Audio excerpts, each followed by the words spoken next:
as I'm about to show you, we know historically that the document called the Sinaiticus was changed. You can't get around it. Something that was snow white became dark and stained all throughout 694 pages. But who would do something like that? Or, logically speaking, who had to have either done it or been in partnership with whoever did it? It's unbelievable, but I don't see another option. And it sheds a harsh light on my education and even some of my own assumptions. Want to hear what I learned? Hi, I'm David Daniels from Chick Publications. In my last video, Is Sinaiticus a Fake?, I showed you how sometime during the 1800s, the huge codex, big book, that we call Codex Sinaiticus, was changed from white to stained and dark. Let's break that down a bit. I am indebted to researcher Stephen Avery once again for his painstaking research. Listen to this timeline. In 1844 to 1850, all of Sinaiticus, meaning the so-called Septuagint Old Testament with embedded Apocrypha and including the New Testament plus the Epistle of Barnabas and the Shepherd of Hermas, every bit of it was clearly white, witnessed as white, described as white. Two sections of it were taken away ultimately to the King of Saxony, that's in Leipzig in modern Germany. And anyone can see that the Codex Friderico Augustinus, CFA for short, is white to this very day. Then Porfiry Uspensky of Russia saw what was left of it the next year and described it as white in 1845. Then he visited again in 1850. It was still white.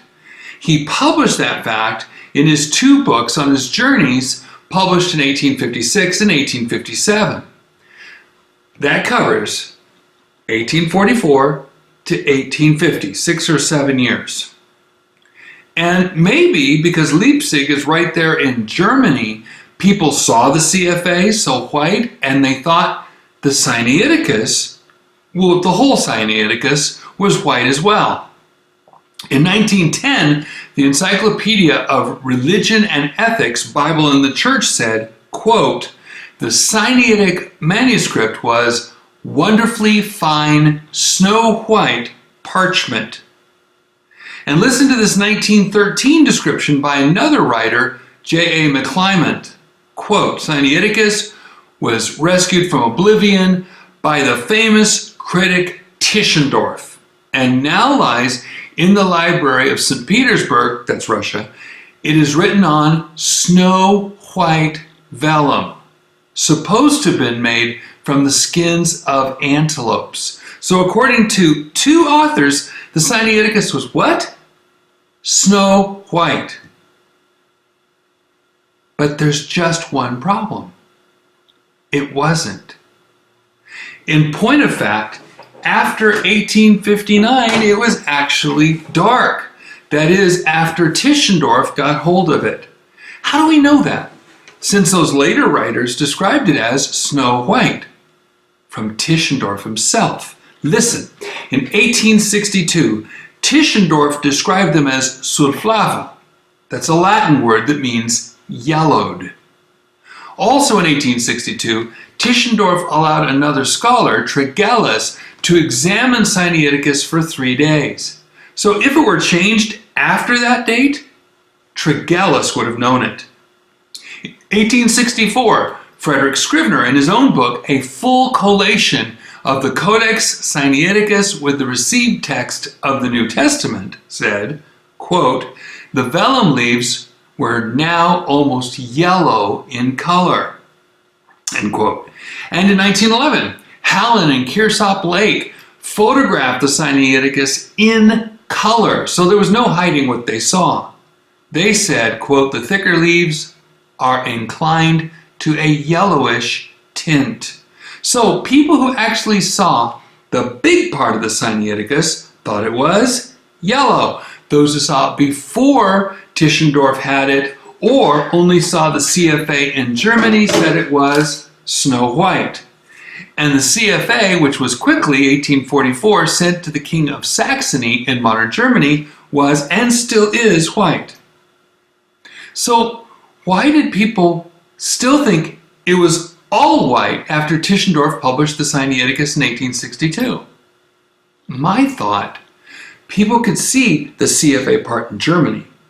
People could not see the rest all the way in Russia. People had no reason to doubt that the whole Sinaiticus looked the same, so whoever saw the Snow White CFA assumed it was all white, but those who saw the rest of the Sinaiticus that Tischendorf spent all that time with assumed it was all yellowed and dark with those stains. There were two sets of people writing about two colors of Sinaiticus at the same time. And nobody even noticed, because not until the last couple of years has anyone put all the known pieces of Sinaiticus together where we can see them with our own eyes. You can see?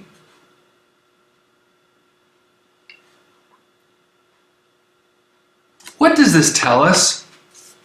There are only so many years between when we knew the Sinaiticus as a whole was white and when a large part of it became dark. 1844 to 1850, white. 1862, dark. But wait. Tischendorf got the big part of it in 1859. And remember, when he got the CFA, his story says he only got 1/3 of what he saw. So if someone else had darkened it, Tischendorf would have known, because it was part of the pages of the Bible he got in 1859.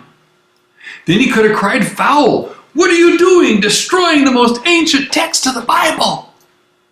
But he didn't. He had to have known that the Sinaiticus was actually snow white. He himself said he saw not just the 43 leaves, but another 86. Those were part of what he brought back from St. Catherine's Monastery in 1859. That means one of two things.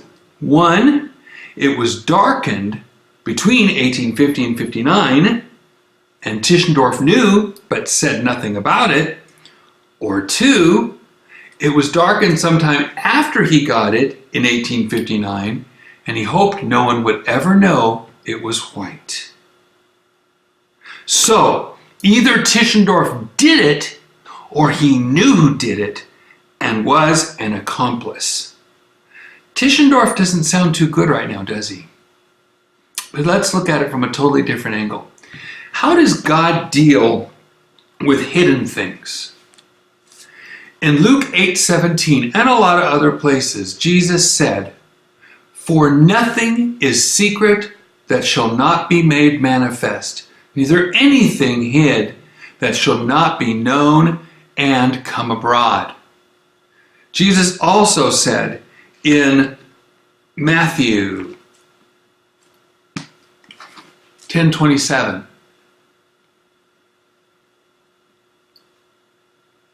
"What I tell you in darkness, that speak ye in light.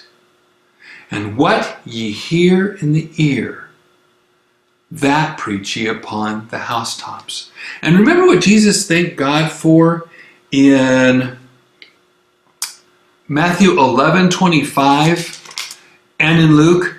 Listen to Matthew 11:25. "At that time Jesus answered and said, I thank thee, O Father, Lord of heaven and earth, because thou hast hid these things from the wise and prudent, and hast revealed them unto babes." See, that's God's pattern. He reveals his truth to humble people, and then he wants everyone to know about it. Anyone studying Tischendorf will realize he was proud and loud and kowtowed to the Pope, even though he was a Protestant. It seems that Tischendorf had his own holy grail, so to speak, called the Codex Vaticanus. He spent years doing favors for Catholic leaders, so they would write letters to the Pope and say that Tischendorf was worthy to see it. Sinaiticus and Vaticanus have something in common. They were both allegedly under the care of monks or Catholics and kept hidden from the common Christians for centuries. Does that sound like the fulfillment of God's promise to preserve his words in hidden places? In secret? Away from the people for close to 2,000 years?